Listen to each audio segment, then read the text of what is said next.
마태복음 5장 7절 한 절 말씀입니다. 마태복음 5장 7절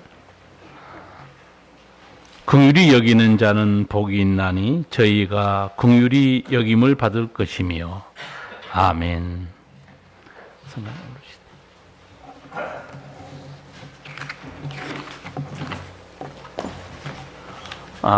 우리 교회에서 후원하는 우크라이나 지금 전쟁 중에 있는데 우크라이나에서 사역하시는 김병범 선교사님, 한국에 나오기 좀 쉽지 않으신데 어렵게 나오셔서 연락이 돼서 저희 교회 성도들에게 우크라이나 선교 사역도 보고도 하고 또 여러분도 많이 기도해 주시길 원하는 마음으로 오늘 말씀을 증거하게 될 겁니다.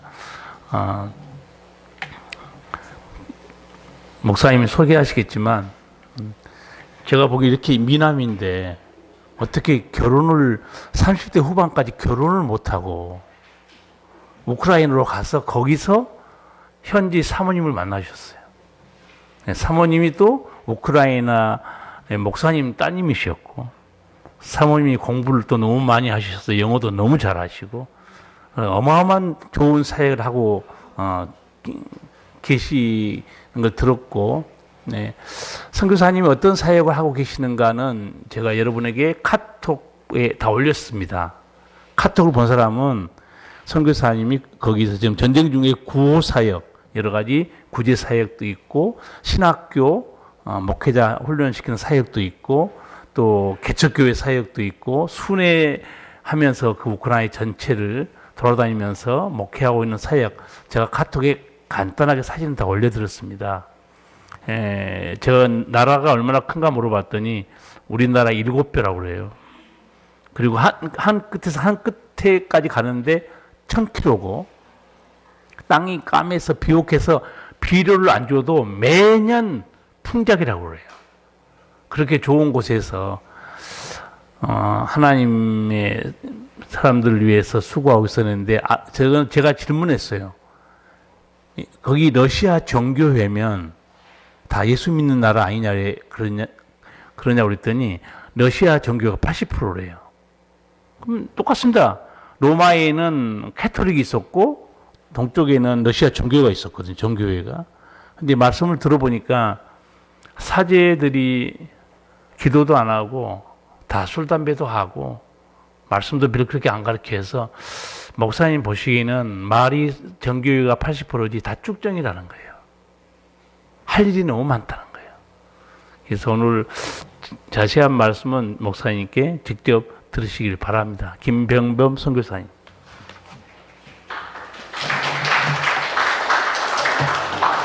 오늘 이 귀한 자리를 허락해 주신 담임 목사님께 진심으로 감사를 드립니다. 그리고 또 여러분과 함께 이 자리에 하나님 앞에 서서 같이 예배를 드릴 수 있도록 허락하신 우리 하나님께 감사를 드립니다. 같이 나오신 우리 사랑하는 성도 여러분들, 또 담임 목사님, 저보다 연세가 많으신 분들은 다 형님이나 또 아버님 뻘이나 나이가 적으신 분들은 동생이나 아니면은 그 한 가족, 우리는 다 예수 안에서 한 가족입니다. 예수님께서 말씀하시기를 아버지 하나님의 뜻대로 하는 자가 다 나의 형제와 자매라고 이렇게 말씀하셨습니다. 예수 안에서 우리는 다 한 가족, 한 예수, 한 하나님, 한 성령을 믿는 예수 안에 다 한 가족입니다. 이렇게 우리가 다 한 가족이 하나님 앞에 서서 하나님께 예배를 드리며 그리고 하나님의 말씀을 들을 수 있게 됨을 인하여 진심으로 감사를 드립니다. 우리 담임 목사님께서 잠깐 우크라이나를 소개해 주셨다시피 우크라이나는 남북한의 7배가 되는 아주 큰 땅입니다. 그리고 비옥한 땅입니다. 종교는 러시아 정교회가 80% 이상이 된 캐톨릭하고 흡사한 그러한 종교, 형식적이고 우상을 숭배하는 그런 나라며 우리 개신교는 많아봐야 한 5%밖에 되지 않는 그러한 상황입니다. 그러나 이 5%의 개신교인들이 소련 공산주의 치하 때부터 목숨을 걸고 신앙을 지켜온 그런 아주 뜨거운 아주 신실한 그러한 기독교인들입니다. 제 집사람도 아까 담임 목사님께서 소개를 해주다시피 부모님들이 지하교회 교인들이셨고, 그리고 장인은 그 교회의 지도자 목사님 가운데 한 분이었고, 그 가운데 태어난 그 신앙의 가정에서 태어난 집사람입니다. 모태 신앙입니다. 이렇게 그 5%밖에 안 되지만은, 그러나 5%밖에 안 되는 이러한 이 우크라이나 기독교인들이 신실한 사람들이요. 과거 러시아 공산주의 치하 때문에 그 KGB가 우크라이나 기독교인들을 추방해서 저 시베리아까지 보내서 그 시베리아에서 지내면서도 거기서도 이렇게 목숨을 걸고 예수를 전한 아주 뜨거운 기독교인들이 바로 우크라이나 기독교인들입니다. 그러니까 과거 러시아 CIS 공산주의 국가 중에서 믿음이 가장 뜨거운 그러한 기독교인들이라고 말씀을 드릴 수가 있으며, 또한 구러시아 공산주의 국가들, 구러시아 연방 가운데 이제 러시아가 무너지면서 독립한 그 나라들 가운데에 가장 종교의 자유가 보장되고 있는 나라가 바로 우크라이나입니다. 제가 선교사로 갔을 때에, 그때 98년도부터 제가 선교를 시작했는데요. 갔을 때는 외국인들이 가자마자 설교할 수 있고, 또한 교회를 설립하고 교회를 짓는 것이 금지가 되어 있었습니다. 그러나 시간이 지나면서 종교의 자유가 생기고, 그리고 교회 외국 선교사들이 마음껏 설교하고 교회도 짓고, 그리고 또 교회를 조직할 수 있는 그러한 자유들이 완전히 보장된 그러한 지금 그런 상태입니다. 벨라루시아나 아니면 카자흐스탄이나 우즈베키스탄이나 키르기즈스탄이나 이런 스탄자가 들어가는 모든 구러시아 연방 국가들 자유에서 우크라이나가 지금 현재 가장 종교의 자유가 보장된 그런 나라이며, 또한 지하 자원이 많고 이 농산물이 풍부합니다. 아까도 말씀을 드렸다시피 그 흑토입니다. 땅의 색깔이 검습니다. 가장 비옥한 땅이 지구상에서 흑토라고 그러는데요. 이 흑토의 매장량이 우크라이나의 30%가 있습니다. 그래서 제2차 세계전 가운데 독일이 그 우크라이나에서 차로 흑토를 많이 차에다 실어서 이 독일로 싣고 간 적도 있을 정도로 아주 땅이 비옥합니다. 그래서 매년 풍년이요, 비료를 주지 않아도 곡식들이 잘 자라 전 세계에 곡물 수출이 3위에 해당되는 그런 나라입니다. 그런데 이 전쟁으로 곡물 수출길이 막혔습니다. 남쪽에 흑해에 있는 오데사, 그 항구에서 배로 전 세계에 곡물을 수출을 했는데, 이 러시아 함대가 이 오데사 흑해를 점령해서 우크라이나의 이 곡물 수송선들이 수출을 못함으로 말미암아 곡물값들이 많이 올라 이제 전 세계 덩달아 물가가 올라서 전 세계 경제가 지금 많이 어려움을 겪고 있습니다. 이 땅에 이제 하나님께서 저를 불러주셔서 선교사로 가게 됐습니다. 처음에 갔을 때는 많은 사람들이 우크라이나에 대해서 잘 몰랐습니다. 지금은 전쟁으로 많이 알려져 있고, 또 무슨 지금 김태희가 그런 얘기도 있습니다만은, 그처럼 많이 알려져 있습니다만은, 그 당시에는 정말 알려지지 않은 구소련 연방 가운데 독립한 지 얼마 안 된 그런 나라, 숨겨진 그런 나라였습니다. 이런 나라에 하나님께서 저를 선교의 마음을 불어넣어 주셔서 그곳에 선교사로 가게 되었습니다. 그래서 그 당시에 갔을 때 저는 총각 목사로 가게 됐습니다. 한국에서도 결혼할 기회가 참 많이 있었습니다만은 총회장 따님도 소개받아서 결혼할 수 있었고, 선교 총무님 딸도 좋다고 선을 한번 받았을 때에 그렇게 좋다고 따라다녔지만은, 그러나 저는 마음이 없었고, 이렇게 그때 총회장님 딸하고 결혼했으면 지금 아마 그 큰 교회 담임 목사로 있지 않겠나 하는 그런 생각도 하고, 그 선교회 우리 교단 총무 목사님 딸하고 결혼했으면은 유학도 가고 아주 앞길이 환하게 펼 수 있었겠지만은, 그러나 하나님께서 저에 대한 선교에 대한 비전을 주셔서 또 마음을 주질 않아서 저는 이제 총각 목사로 선교사로 나가게 되었습니다. 그때가 37살이었는데 그 나라에 도착해서 잘 준비된 자매 나탈리아라고 그럽니다. 성은 이제 결혼하고서 남편 성으로 바꿔서 그 나라의 전통이 김나탈리아라고 하는데요.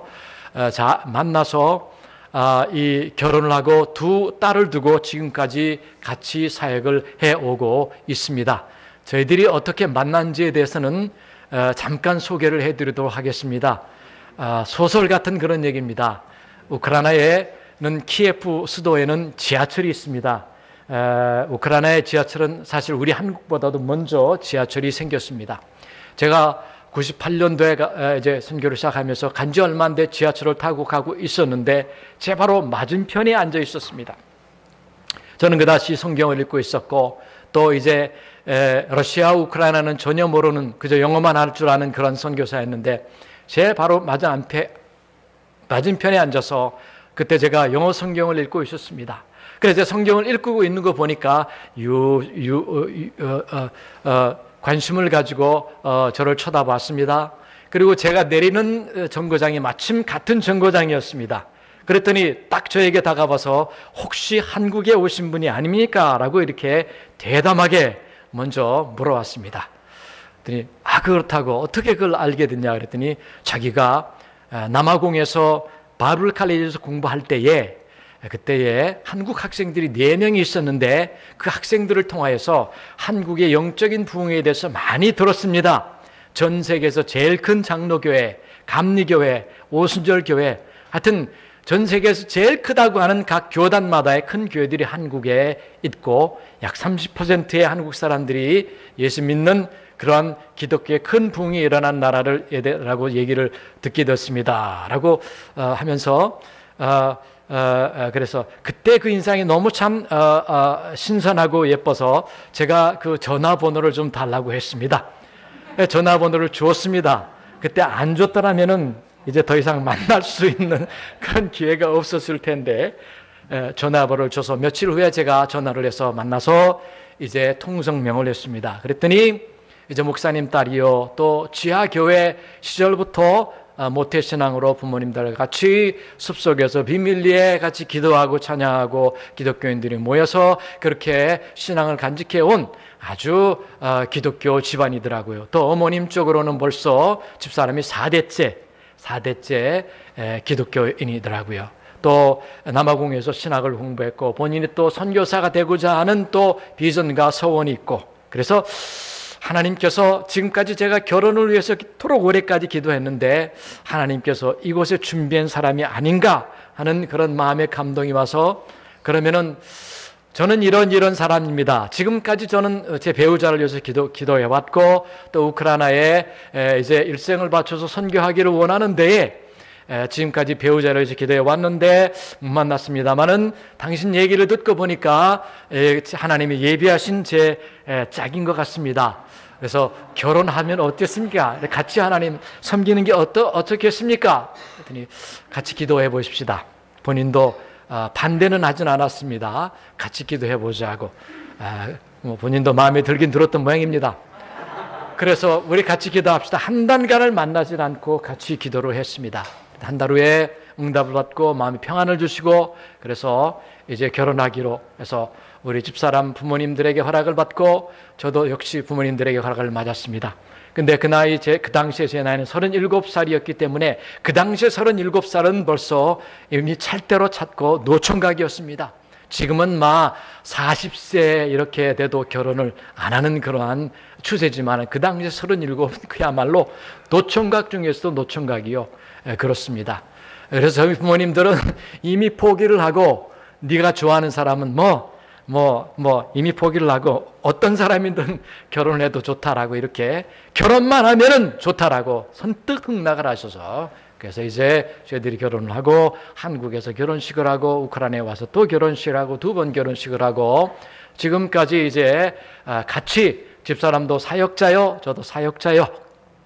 이렇게 같이 제가 없을 때는 집사람이 교회에서 설교를 하고 또 교회 이 찬양팀을 이끌면서 예배 시간에 찬양을 인도하고 또 신학교에서도 강의도 하고 한 과목을 맡아서 강의를 하고 이렇게 같이 동역을 하고 사역을 해오고 있습니다. 제가 하는 사역은 아까 담임 목사님께서 소개해 주신 것처럼 교회 사역입니다. 우크라이나 교회를 개척을 해서 교회당을 작지만은 지어서 그것에서 이제 우크라이나 이제 교회를 제가 교회 사역을 하고 있고, 또한 신학교를 설립을 해서 우크라이나 목회자들을 양성하는 신학교 사역을 하고 있습니다. 또한 전국을 순회하면서 한 달에 2번씩, 한 달에 2주 정도는 꼭 시간을 내서 지방의 도시들을 다니면서 그곳에 현지인 교회들의 설교를 하고, 또한 새로운 사람들 구원에 초청을 해서 예수 영접하게 하고, 그리고 치유 기도에서 치유 역사들도 많이 나타났습니다. 우리 하나님 성령께서, 예수님께서 많은 사람들을 치유하는 그런 놀라운 역사들도 이 순회 사역을 통해서, 또 저희 교회 제가 목회하는 우크라이나 교회, 그 교회에서도 많은 역사들이 나타났습니다. 가는 곳마다 지방에 가서 순회 설교를 할 때마다 예수 믿는 사람들이 나타나고 영접하고, 또한 치료되는 사람들, 어떤 사람은 허리 디스크로 몇 달 동안 고생을 했는데 설교 후에 이제 치유기도 시간에 치유받고 나았다고 간증하는 사람도 생기고, 어떤 사람은 대장이 아파서 그렇게 끙끙거리며 한 달 동안 고생을 했는데 설교 후에 치유기도 하셨어요. 치유기도 맞고 이제 나았다고 이렇게 간증을 하고, 여러 가지의 많은 사람들이 치유를 받았다. 우리 예수님께서 그 사람들을 치료해 주신 그런 역사들이 많이 나타났습니다. 우리 예수 그리스도는 어제나 오늘이나 영원토록 동일하신 분입니다. 히브리서 13장 8절에 예수 그리스도는 어제나 오늘이나 영원토록 동이다라고 말씀하셨습니다. 다시 말씀을 드린다면 2000년 전에 행하신 그 예수님의 사역이 오늘날도 예수님은 그대로 동일하게 그 사역들을 진행해 가고 계신다는 말씀입니다. 말씀을 전하고 예언을 하시고, 그리고 귀신을 쫓아내고 병균대를 치료하시고, 그리고 먹여주시고 긍휼을 베푸시고, 그리고 사망의 위험에서 베푸신 이러한 사역들을 오늘날도 성령을 보내셔서 성령을 통하여서 성령 하나님이 예수님의 사역을 그대로 동일하게 진행하고 계신다는 사실입니다. 이 예수 2000년 전에 온갖 질병을 치료하신 그 예수님이 오늘날도 동일하게 우리의 질병을 치료하고 계신다라는 사실입니다. 순회 설교 사역을 할 때마다, 설교 후에 병자들을 위해서 기도할 때마다 우리 예수님께서 그 놀라운 능력을 베풀어 주셔서 성령을 통하여서 많은 사람들이 치유받게 되는 놀라운 역사들이 나타났습니다. 우리 예수 그리스도는 어제나 오늘이나 영원토록 동일하신 분이십니다. 이렇게 교회 사역, 그리고 신학교 사역, 그리고 또한 이제 전국 순회 사역, 이러한 사역들을 왕성하게 그야말로 쉼없이 사역을 하다가 갑자기 전쟁이 나게 되었습니다. 전쟁이 일어날지는 꿈에도 생각을 하지 않았는데 이 전쟁이 갑자기 일어나게 됐습니다. 2월 24일, 약 1년 전에, 벌써 1년이 다 돼갑니다. 2월 24일 새벽 교회에서 새벽 기도를 하고 있는데 미사일 폭발 소리를 들었습니다. 미사일 폭발 소리를, 전쟁이 났구나. 왜냐하면 한국 정부와 미국 정부가 푸틴이 전쟁을 일으킬 거라고 이렇게 말을 하고, 그리고 철수 권고를 내려서 다른 한국 선교사들과 미국 선교사들은 이미 철수를 했습니다.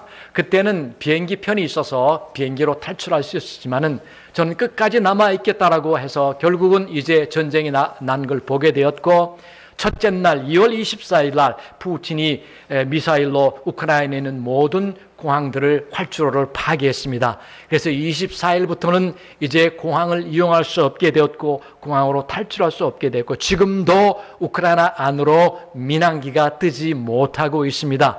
우크라이나 가려면은 이웃나라 폴란드나 루마니아, 헝가리로 비행기로 도착을 해서 거기서 기차나 버스를 타고 우크라이나 안으로 들어가야 되는 그러한 지금의 상황입니다.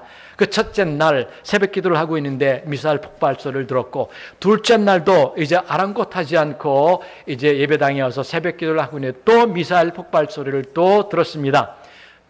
집사람과 아이들이 다가와서 제발 우리도 다른 사람들처럼 이제 피난을 가다라고 간청을 했습니다. 그 간청을 뿌리지 못해 가족의 안전을 위하여서 황급히 이제 짐을 쌌습니다. 옷가지들을 싸고 필요한 것들을 신속히 싸서 아침 9시에 이제 키예프를 이제 떠나게 되었는데, 워낙 황급히 챙기는 바람에 결혼 반지도 제가 챙기지 못하고 그냥 나오게 되었습니다. 보통 제가 밤에는 결혼 반지를 띄고 자고 아침에는 그러면 다시 끼는데, 워낙 이 황급히 짐을 싸가지고 나오는 바람에 차에 싣고 결혼 반지도 이제 챙기지 못하고 나올 정도로 그렇게 나왔습니다. 이제 키예프를 거의 빠져나와서 이제 고속도로를 진입하려고 하는 데에 갑자기 전화가 왔습니다. 제 집사람 친척이 되는 여자아이가 기다려달라고, 자기도 같이 탈출하려고 하는데 기다려달라고 전화가 와서 나는 안 된다 그랬습니다. 왜? 벌써 푸틴이 헬기로 러시아 공수부대를 키예프 근처까지 투입을 해서 이제 키예프 근처에 바로 오른쪽 숲속에 러시아 탱크 포격 소리가 들리고 이제 러시아 군인들 총소리가 들리는데, 여기 있다가는 맞아서 죽을 수밖에 없는데 왜 여기서 기다리냐고, 우리만이라도 빨리 도망가자라고 이렇게 저는 완강하게 반대를 했지만은, 그러나 집사람과 아이들은 같은 여자인지라 그래도 우리가 기다렸다가 데리고 가자라고 이렇게 완강하게 간절하게 부탁하라는 바람에 제가 포기를 하고 기다리기로 했습니다. 그래서 차를 세우고 한 30분 정도 40분 정도 기다렸더니 그 여자아이가 왔습니다. 다른 피나가는 사람들 차를 이제 차를 타고 또 뛰어가지고 초인적인 힘을 발해서 이제 뛰어서 왔는데, 한 30분 40분 정도 후에 온 것 같았습니다. 그래서 잘 됐다 딱 태우고 이제 속력을 내려고 하지만, 그러나 고속도로는 저속도로, 왜냐하면 너도 나도 많은 사람들이 차량으로 이제 피난을 가고 있었기 때문에 시속 20km, 30km밖에 내주 없는 그러한 고속도로는 온갖 차량으로 꽉 찬 우리 귀경길에 고속도로, 경부고속도로, 중부고속도로 워낙 차들이 막히는 것 같은 그러한 현상이 벌어졌습니다.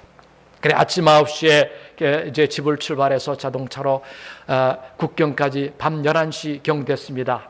아직 국경을 한 200km 정도 나누고 밤 11시쯤 되었을 때에 차를 세우지도 않고 13시간을 운전을 했습니다. 빨리 이 위험한 곳에서 탈출하고자 하는 마음으로 가족을 데리고 집에서 나올 때 챙겨온 빵 쪼가리, 과자 쪼가리를 쉼없이 차를 세우지도 않고 그저 먹으면서 운전 중에 이제 국경 근처까지 이제 밤 11시가 되었습니다. 그때에 갑자기 러시아가 쏜 미사일 3발이 바로 앞에 근처에서 이 도로에 떨어졌습니다. 첫 번째, 두 번째, 세 번째. 그 밤 11시니까 깜깜한 밤에, 또한 우크라이나는 이제 가로등이 많이 없어서 아주 선명하게 보였습니다. 선명하게. 모든 피난민들이 다 다 놀래가지고 이 자동차를 돌려서 다른 방향으로 해서 국경으로, 저들도 자동차를 돌려서 다른 방향으로 국경으로 이제 그때 하나님께서 저에게 감동해 주시기를, 만약에 네가 그 여자아이를, 친척아이를 기다리지 않고 너만 살겠다라고 출발했다면은 시간적으로 거리상으로 봤을 때 딱 그 자리입니다. 미사일에 맞아서 죽을 수 있는 시간상 거리상의 그런 거리였습니다. 하나님께서 그런 감동을 주셨습니다. 그 아이를 살려주었더니 같이 데리구나, 하나님께서 우리들의 생명을 살려주셨구나 라는 그런 마음에 감동을 줘서 하나님께 감사를 드렸습니다. 이제 국경 근처에 도착하니 이게 또 웬일입니까? 15km의 차량 행렬들이 이제 루마니아 쪽으로 피난민들이 빠져나가려고 서 있었습니다. 1시간에 1m밖에 나아가지 않습니다. 3일을 꼬박 기다린 끝에 국경을 통과할 수가 있었습니다. 3일간 차 안에서 잠을 자고, 집사람하고 아이들은 잠을 잤지만 저는 밤에 잠도 자지를 못했습니다. 왜냐하면은 이제 서로 빨리 이제 도망가려고, 탈출하려고 하는데, 할 수 있으면 새치기를 하려고 하는데 밤 시간이 제일 좋거든요. 이제 잠을 잘 때에 제가 잠을 자면은 이제 앞차는 계속 가니까 이 뒷차들이 새치기를 해서 갈 수 있기 때문에, 그래서 밤에 잠을 잘 수도 없는 상황이었습니다. 꼬박 3일 동안 뜬 눈으로 떼면서 3일간 차 안에서 기다린 끝에 2월 달이었습니까? 우크라이나에서 2월 달이 제일 추운 그런 달입니다. 그 달에 이제 결국 드디어 3일간 이제 3일을 통해 국경을 통과했습니다만은 만약 한국 외교부가 이 참사가 도와주지 않았다면은 며칠을 더 기다릴 수 없는 그런 상황이었습니다. 다른 한국 사람들은 다 이제 탈출을 했는데 저만 탈출 안 했더니 이 제 우크라이나 한국 대사관 참사가 저에게 전화를 했습니다. 지금 당신 어디 계시냐고. 바로 국경 근처인데 이제 아직도 여기에 며칠을 더 기다려 나갈 수밖에 없는 그러한 상황이다. 좀 도와달라 그랬더니 이제 루마니아 쪽에 국경 수비대장한테 전화를 해서 한국 외국인이 통과하려고 그러는데 아직도 못 나가고 있습니다. 도와주십시오. 국경 수비대장한테 제 전화를 줘서 국경 수비대장이 저에게 전화를 하고 저에게 와서 그 수비대장이 저의 차를 에스코트 해줘서 저는 바로 즉시 국경을 통과할 수가 있게 되었습니다. 그 국경을 통과할 때의 마음은 3일 후에 새벽에 통과했을 때 그때의 홀가분나 그때의 자유스러움은 이루 말할 수 없는 그러한 아직도 잊지 못합니다. 이제 나와서 이제 좀 쉬어야 되겠다. 그동안 쉼 없이 왕성하게 사역을 해왔고 또 이 전쟁 트라우마와 이 미사일에 맞아서 죽을 수밖에 없었는 그런 상황 가운데 그 받은 심적인 충격과 정신적인 고통에서 저와 가족들이 좀 쉬고자 했지만은 그러나 성령께서 제 마음속에 이제 남아있는 우리의 성도들과 또 우크라이나에서 탈출하지 못하고 굶주림으로 추위로 고통받고 있는 우크라이나 사람들에 대한 부담을 계속 주셨습니다. 그래서 이제 국경 근처에 머물면서 여기저기 구호 성금을 부탁을 해. 그래서 구호 성금 보내주시는 걸 가지고 국경 근처에서 식료품과 그리고 또한 의료품을 사서 우크라이나 안으로 들여보냈습니다.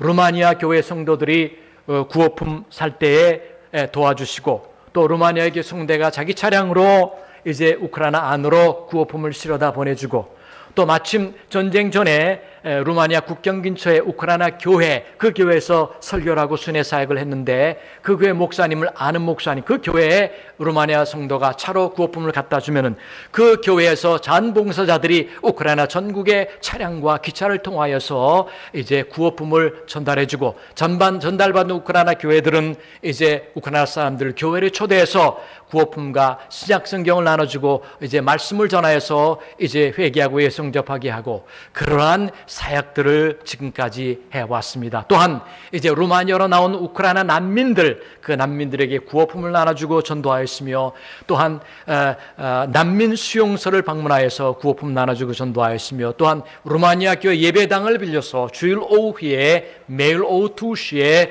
우크라이나 난민 교회를 개척을 해서 난민 예배를 인도해 오고 있습니다.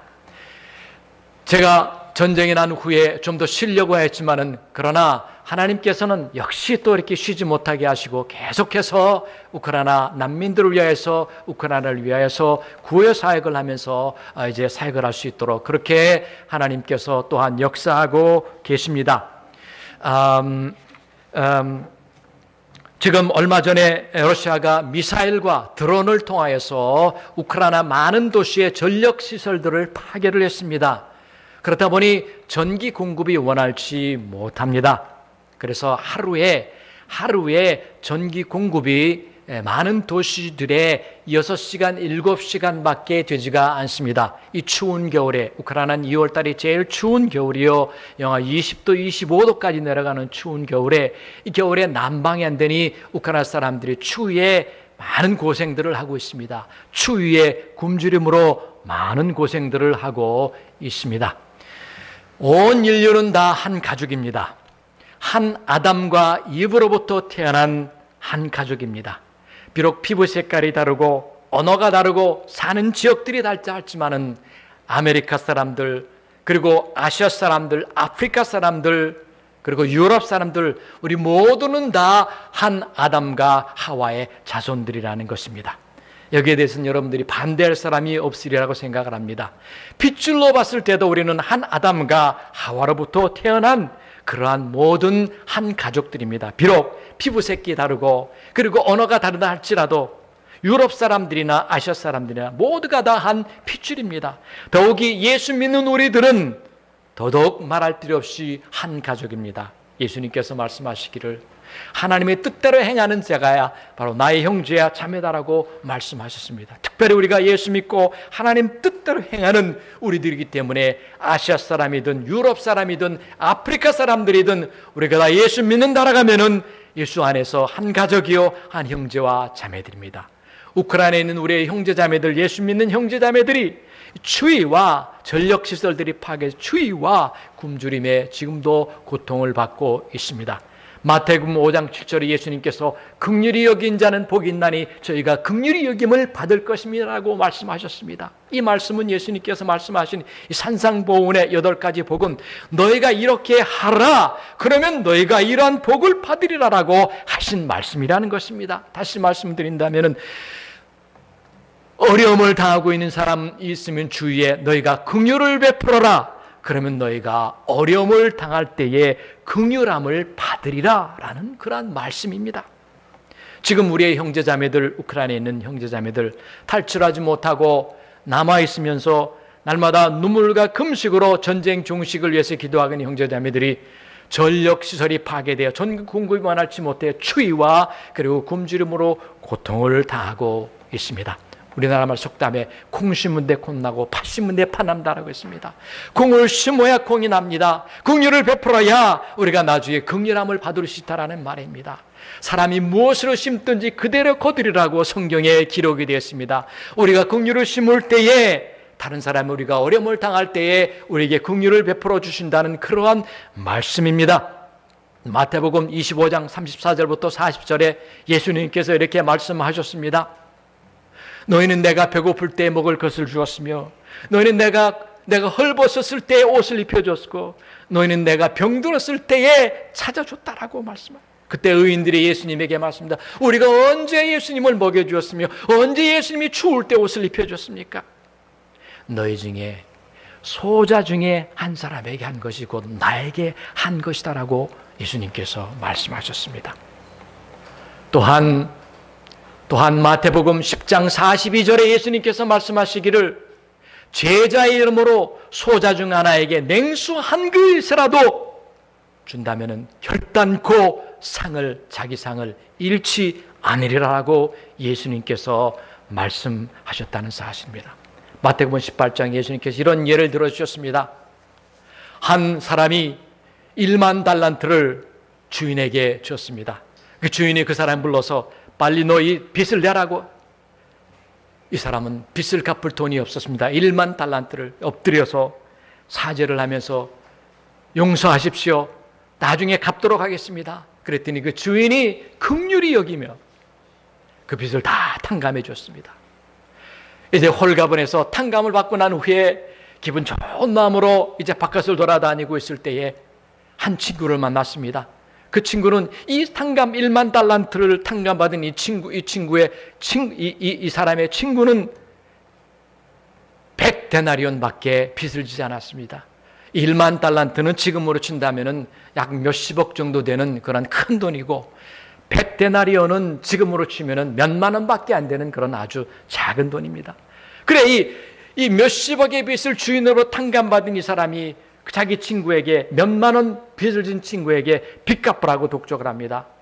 이 친구가 용서하십시오. 나중에 돈이 생기면 갚겠다라고 이렇게 간절히 부탁을 하지만 그러나 이 1만 달란트 탕감을 받은 이 사람은 이 몇만 원밖에 빚을 지지 않은 친구를 옥에 가두고 빚을 다 갚을 때까지 옥에 가버. 이 소식을 주인이 듣습니다. 이 주인이 1만 달란트를 탕감된 사람 불러서 괘씸한 놈, 내가 너에게 1만 달란트를 탕감해 줬는데 너는 100데나리온을 진 너 친구를 감옥을 가두다니 괘씸하도다. 감옥에 가두어라.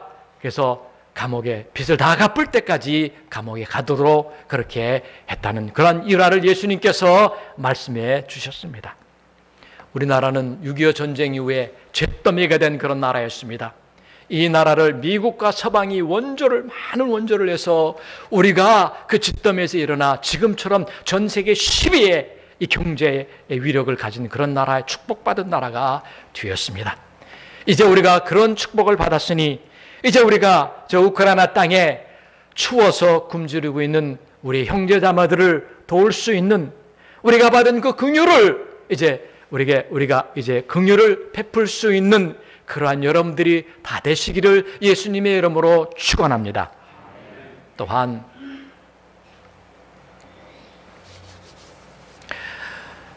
우크라이나는 특별히 한국과 인연이 많은 나라입니다. 우리가 지금 읽고 있는 구약 성경, 이 성경을 누가 번역하신 줄 아십니까? 피득 선교사님이 번역하셨습니다. 이 피득 선교사님은 본명이 이삭 프룸킨입니다. 이삭 프룸킨. 그리고 개종한 후에 개명을 했는데 그 이름이 알렉산드르 알버트 피터슨입니다.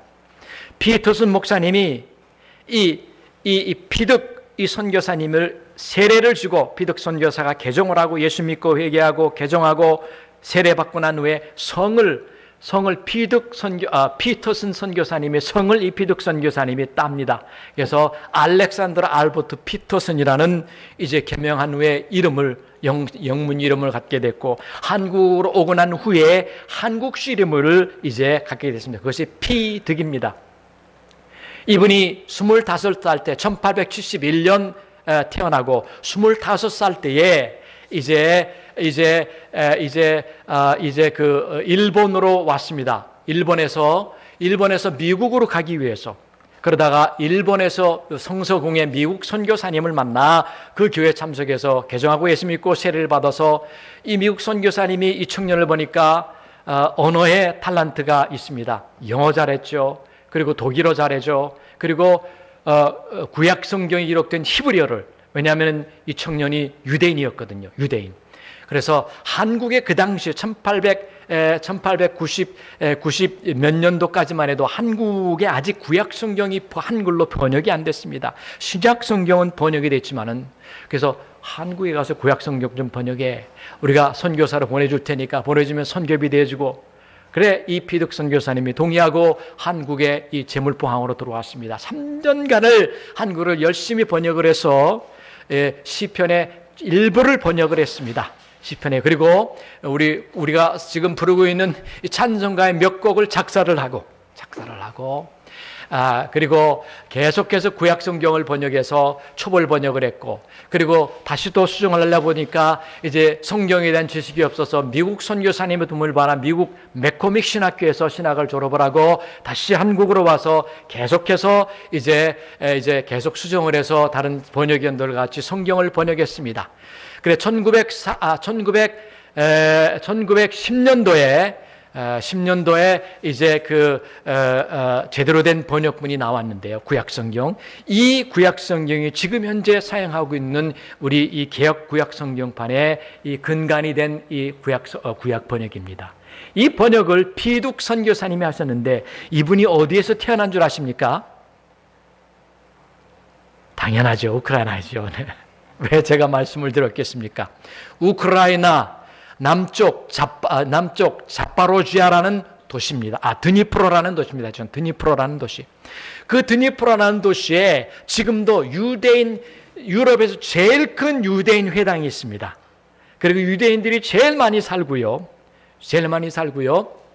그 드니프로 도시에서 태어난 유대인 디아스포라였습니다. 디아스포라. 그 당시에는 러시아 황제 시절이었으니까요. 러시아 속국 가운데 하나였습니다. 우크라이나가. 독립을 하고 우크라이나 나라가 됐지만은, 바로 거기서 태어나서 이제 그 당시에 유대인 핍박이 심해서 미국을 가려다가 일본에서 미국 선교사에게 잡혀가지고 회개하고 한국으로 오게 돼서 한국에서 구약성경을 번역해서 우리가 지금 읽고 있는 구약성경을 번역해 주신 이 피득 선교사님, 이 선교사님이 한국에서 45년간 한국에서 성경을 번역해 주시고 권서 사역을 해 주시고, 그리고 서울 이남에 지금은 그 당시에 경기도, 지금은 서울이 됐습니다만은, 이 서울 이남에 몇 개의 교회를 개척했습니다. 몇 개의 교회. 그래서 2개의 장로교회, 하나는 통합 측에 속하고 하나는 합동 측에 속한 그 교회가 아직도 있습니다. 아직도 지금 그 한 교회는 제 신학교 동기 목사님이 거기 담임 목사님으로 있습니다. 그 담임 목사님에게 당신 아시냐고, 이 교회가 피득 선교사님에 의해서 세워진 교회가 아시냐 그랬더니 안다라고 그렇게 하고, 그 교회의 그 선교사님 기념을 또 이렇게 해놓은 것을 제가 봤습니다. 이처럼 피득 선교사님이 일생을 바쳐서 성경을 번역해 주시고 우리 한국에서 일생 동안 피땀 흘려서 우리 한국의 복음화를 위해서 수고하고 헌신하신 이 피득 선교사님이 태어난 곳이 바로 우크라이나입니다. 한국 교회와 우크라이나와는 이렇게 아주 가까운 그러한 사이가 있다라는 사실입니다. 그러므로 이제 우리가 여러분들 마음을 활짝 여시고 우크라이나의 이 추위로 이 굶주려 고통당하고 있는 우리 형제자매를 위하여서 우리가 기도하고 그리고 긍휼을 베풀 수 있는 여러분 되시기를 바랐습니다. 시간은 많이 지났지만 1분 동안 한 분 하나까지도 말씀을 드리고 말씀을 맺도록 하겠습니다. 다윗이 왕이 됐습니다. 그렇게 자기를 죽이려고 했던 사울과 그리고 그의 절친인 요나단이 전쟁에서 죽었습니다. 다윗은 이제 왕이 되고 난 후 모든 것을 정리하고 난 후에 이제 자기의 생명을 살려준 요나단의 가족이 누군가가 있으면은 도와주고 싶은 마음, 긍휼을 베풀고 하지 않은 마음이 불뚝같이 생겼습니다. 그래서 사울이 다윗을 죽이려고 할 때에 요나단이 다윗을 살려주었지 않습니까? 그 긍휼 베품을 잊지를 못해서, 그 은혜를 잊지 못해서 신하를 불러서 여봐라, 요나단의 가족 가운데 지금도 살아가 있는 사람이 있느냐라고 물어봤습니다. 그때 신하가 요나단의 아들이 있습니다. 요나단의 있습니다. 죽중 장애인인데 아들이 살아 있습니다. 그래, 그 아들을 데려오라. 그 아들을 데려와서 그 사울과 그리고 요나단에 속해 있던 모든 땅들을 그 무비보셋에게 주었고, 그리고 무비보셋이 다윗과 함께 일생 동안 그 상에서 먹고 살도록 하는 그러한 축복을 베풀어 주셨습니다. 요나단이 다윗에게 긍휼을 베풀어 줬습니다. 사울 자기 아버지가 죽이려고 할 때에 살려준 그런 긍휼을 베풀어 줬습니다. 그 긍휼함을 입은 다윗이 그 은혜를 잊지 못해 요나단의 아들에게 긍휼함을 베푼 놀라운 역사를 저희들이 알고 있다는 사실입니다. 비록 우리가 이 땅에서 살 때에 우리가 남에게 우리 형제자매들 가운데에 어려움을 당하고서 그 형제자매들에게 긍휼을 베풀었지만은, 그러나 우리 당대에 우리가 하나님으로부터 긍휼함을 못 받는다 할지라도 우리의 자녀들이 긍휼함을 받도록 하나님이 반드시 역사하신다는 사실입니다. 기도하겠습니다. 사랑과 은혜가 풍성하신 긍휼의 예수님, 우리가 우리의 죄악으로 영원한 지옥 형벌에서 죽을 수밖에 없는 그러한 죄인들이었지만은 십자가에서 몸짓히고 그리고 피를 흘려주셔서 저희들의 모든 죄를 다 사하여 주시고 저희들을 구원하여 영생의 축복을, 긍휼함을 베풀어 주심을 감사를 드립니다. 우리의 놀란 긍휼함을 받았사오니 이제 우리가 우리 가운데 어려움을 당하고 있는 우리의 형제 자매들을 나 몰라라라고 눈을 감지 아니하고 예수님께서 하신 말씀처럼 긍휼히 여기는 자는 복이 있나니 저희가 긍휼함을 받으리라 라는 말씀을 따라 우리가 말씀을 순종하여서 긍휼을 베풀어서 우리도 어려움을 나중에 당할 때 긍휼함을 받고, 비록 우리가 당대에 긍휼함을 받지 못할지라도 우리의 자녀들과 자녀 후손들이 놀라운 긍휼의 축복을 받을 수 있는 저희들이 다 되게 하여 주시옵소서. 우리 놀라운 명업계를 이 땅에 이곳에 세워주사오니 하나님께서 이 교회를 통하여서 인근반에 죽어가는 무수한 영혼들이 구원받고 이제 하나님 나라가 더욱더 확장되는 놀라운 역사가 있게 하여 주시옵시고, 세우신 당회장 목사님 이제 참으로 영육간의 건강함을 주시고 성령의 두리마루로 입혀주셔서 말씀을 전할 때마다 많은 영혼들이 회개하고 돌아오며 또한 하나님의 나라가 이곳에 크게 확장되는 놀라운 역사가 있게 하여 주시옵소서. 또한 하시고 있는 선교사에게도 하나님께서 기름 부어주시고 선교사역을 통하여서 하나님 나라가 더욱더 확장되게 축복하여 주시옵소서. 우리 주 예수 그리스도 이름으로 감사하고 기도드렸사옵나이다. 아멘.